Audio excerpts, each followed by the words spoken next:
Dear students, I hope that yesterday lesson was a simple learning method. I hope you might have learned the lesson.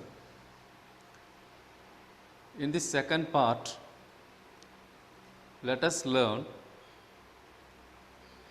how Sachin prepared himself to be a very good cricketer. Let's start from page number 2, second paragraph. Let us read. The camp involved a session every morning and evening at Shivaji Park. I would practice between 7:30 a.m. and 10:30 a.m. in the morning. Sachin யூஸ்வலாக அவருடைய ப்ராக்டிஸை சிவாஜி பார்க்கில் start பண்ணுவாராம். அவருடைய practice பார்த்தோம்னா 7:30 to 10:30 a.m. Morning டைமில் இருக்கும். அது ஒரு session, practice session, morning session, afternoon session மாதிரி அது ஒரு ப்ராக்டிஸ் செஷன் அப்படின்னு சொல்கிறார். ஸோ அந்த டைம் பர்டிகுலராக அவர் ப்ராக்டிஸ் பண்ணுறார். Then I had come back in the afternoon and practise till late evening. Again ஈவினிங்கில் ஒரு ப்ராக்டிஸ் இருக்குது அவருக்கு. ஆஃப்டர்நூனில் லேட் ஈவினிங் கொஞ்சம் வெயிலெலாம் போனதுக்கப்புறம் ஈவினிங் டைமில் அவர் மறுபடியும் ஒரு ப்ராக்டிஸை ஸ்டார்ட் பண்ணுறார். லேட் ஈவினிங்னா சாயங்காலம் முடிகிற வரைக்கும், சன் செட் ஆகிற வரைக்கும். The schedule was rigorous and I would be exhausted by the end of the day. Schedule அப்படிங்கிறது ஆக்சுவலாக நம்ம யூஸ் பண்ணுற டைம் டேபிள் மாதிரி. Schedule, time allotment.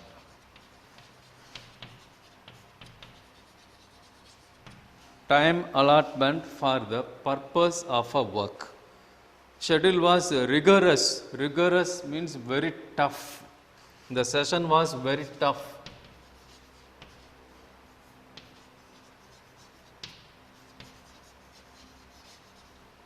Very tough session.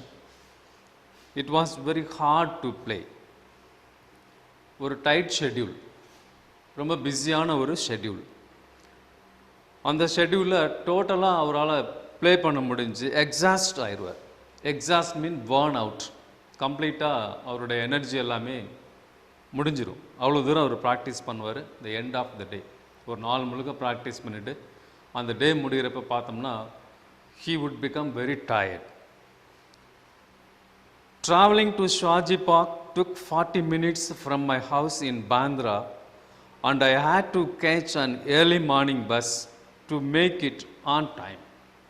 So timing is important. அவருடைய ஷெட்யூலை complete பண்ணோம்னா ஏர்லி மார்னிங், மோஸ்ட்லி பஸ்ஸில் தான் அவர் ட்ராவல் பண்ணியிருக்கிறதா சொல்கிறாரு. முன்னாடியே சொன்னால் it is an autobiography. Sachin அவரை பற்றி சொல்லிக்கிட்டு இருக்காரு. முன்னாடி சொன்ன மாதிரி காந்திஜியோட my experiment with the truth அப்படிங்கிறது வந்து ஆட்டோபயோகிராஃபி, செல்ஃப் டிஸ்கிரிப்ஷன். ஸோ அவர் 40 மினிட்ஸ் ட்ராவலில் அவரோட வீட்டிலேருந்து அந்த கிரவுண்டுக்கு போகிறாரு. இது ஒரு ரெகுலர் ப்ராக்டிஸ், ரொட்டீன் இதுதான் அவருக்கு. அதுக்காக அவர் பஸ்ஸில் ட்ராவல் பண்ணியிருக்காரு அவ்வளோ தூரத்துக்கு.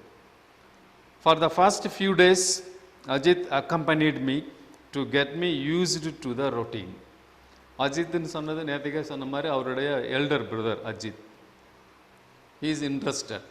கிரிக்கெட்டு சச்சின் விளையாடுறது அவருக்கு பிடிச்சிருந்துச்சு. அதனால் அவருக்கு ஹெல்ப் பண்ணுறதுக்காக கம்பெனி கொடுத்தார். அவர் கூடவே வந்தார். அக்கம்பனிடுனா ஒரு ஃப்ரெண்டு சப்போர்ட் பண்ணுற மாதிரி அவர் கூட துணைக்காக வர்றார் கொஞ்ச நாளைக்கு. Used to the routine. ரொட்டீன்னா regular work. Morning 6 to evening 6 அந்த மாதிரி ஒரு ஷெட்யூலில் வர ரொட்டீன் டைமிங். ஸோ அவர் ஹெல்ப் பண்ணார். அந்த கிரிக்கெட் செஷன் ஸ்டார்ட் பண்ணுறது முடிகிற வரைக்கும் அவர் கூட இருந்தார். During the bus journeys he would talk to me about the nuances of batting and I always enjoyed these conversations a lot. பஸ்ஸில் பேசிகிட்டே போகிறப்ப நிறைய டெக்னிக்ஸ் சொல்லி கொடுப்பார் அவர். நான்செஸ் அப்படின்னா techniques, strategies.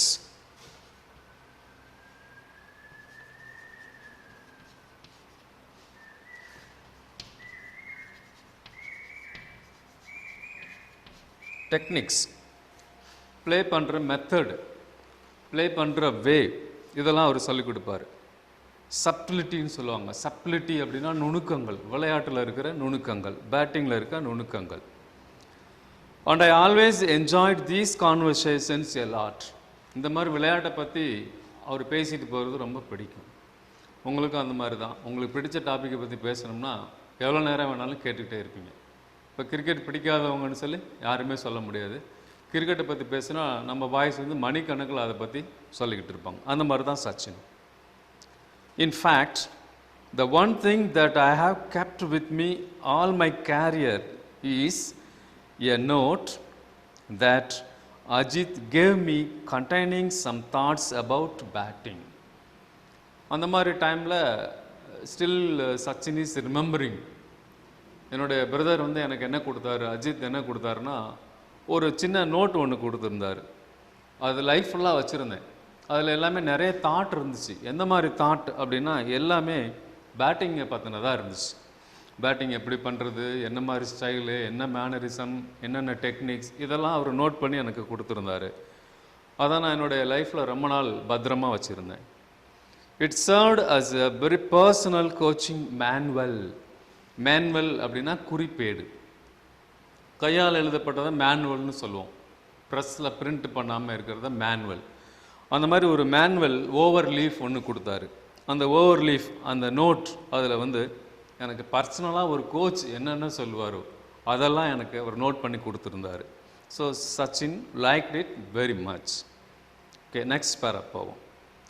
As a child, I had only one set of cricket clothes and the routine was to wash them as soon as I had returned from the morning session. Sachin எல்லாருக்குமே தெரியும், early லைஃப்பில் he hailed from a very middle class. Upper middle கிளாஸும் சொல்ல முடியாது, lower middle கிளாஸும் சொல்ல முடியாது, ஒரு மிடில் கிளாஸ்லேருந்து வந்த ஒரு பிளேயர். அப்போ அவருடைய அந்த டைமில் அவருடைய கிரிக்கெட் யூனிஃபார்ம் அல்லது க்ளோத்திங்னு பார்த்தோம்னா ரெண்டு செட்டு தான் அவர்கிட்ட இருந்திருக்கு. அட்லீஸ்ட் ஒன்லி ஒன் செட்டு தான். அதை என்ன பண்ணுவார், ரெகுலராக வாஷ் பண்ணுவார். மார்னிங் செஷன் போனார்னாக்கா ஆஃப்டர்நூனில் வாஷ் பண்ணி காய வச்சுருவார். சப்போஸ் ஈவினிங் செஷன் முடிஞ்சு வந்தார்னா அதை காய வச்சுருவார். திரும்ப வாஷ் பண்ணி நைட்டு காய வச்சுட்டு அடுத்த நாள் மார்னிங் அதை எடுத்து போட்டுட்டு போவார். While I had my lunch, the clothes would dry out in the sun and I would wear them again in the afternoon.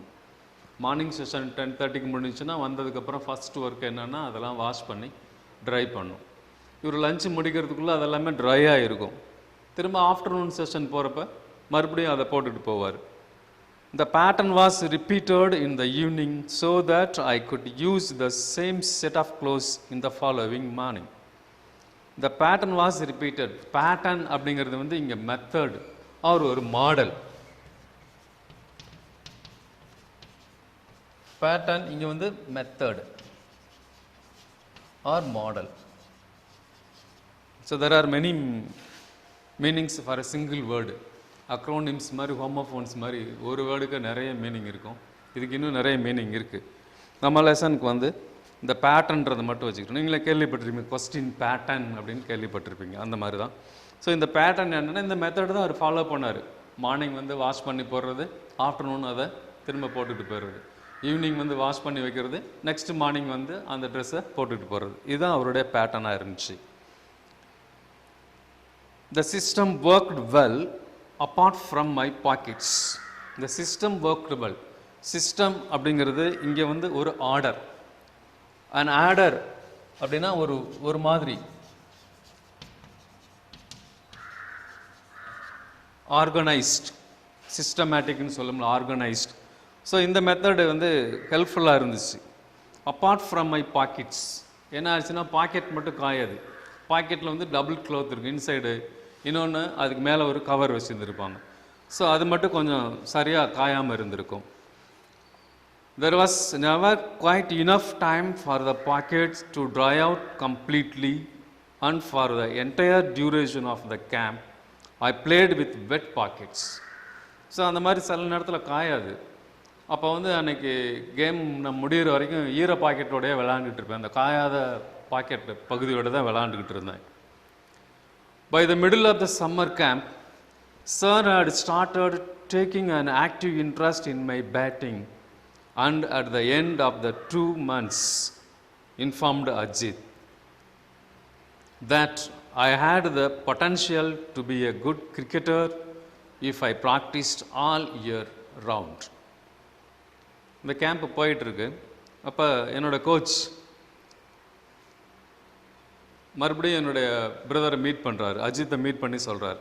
So இது ஒரு சம்மர் கேம்ப்னு சொன்னால் யார் வேணாலும் பார்ட்டிசிபேட் பண்ணலாம். ஆனால் டிசிஷன் வந்து ஃபைனல் டிசிஷன் வந்து கோச்சோடது தான், அவர் தான் பண்ணுவார்.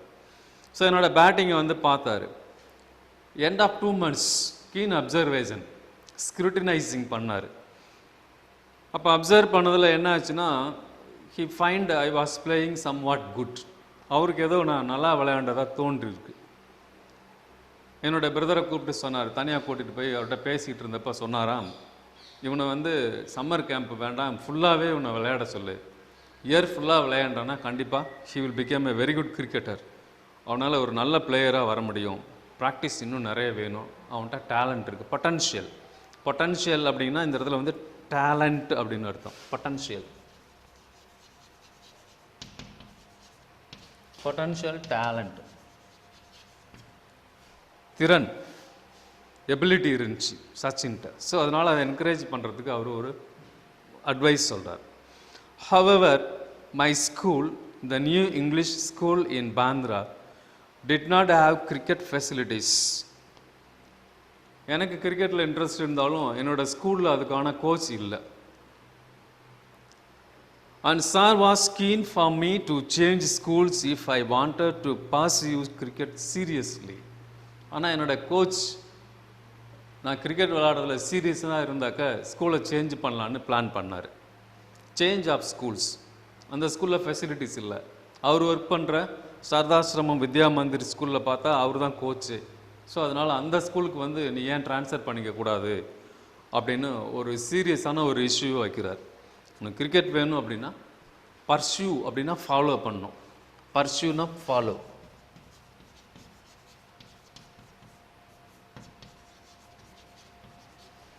பர்சியூனா ஃபாலோ. ஃபாலோனா பின்தொடர்தல், பின்பற்றுதல். பார்த்துருப்பீங்க நிறைய சோசியல் மீடியாவில், லைக்கு, ஃபாலோ, அன்ஃபாலோன்னு. அந்த மாதிரி இங்கே ஃபாலோ பண்ணுறதுனா கிரிக்கெட்டை வந்து நான் சீரியஸாக ஃபாலோ பண்ணணும் அப்படின்னா கண்டிப்பாக நான் ஸ்கூலை மாற்றணும்னு சொல்லி ஒரு அட்வைஸ் சொல்கிறார்.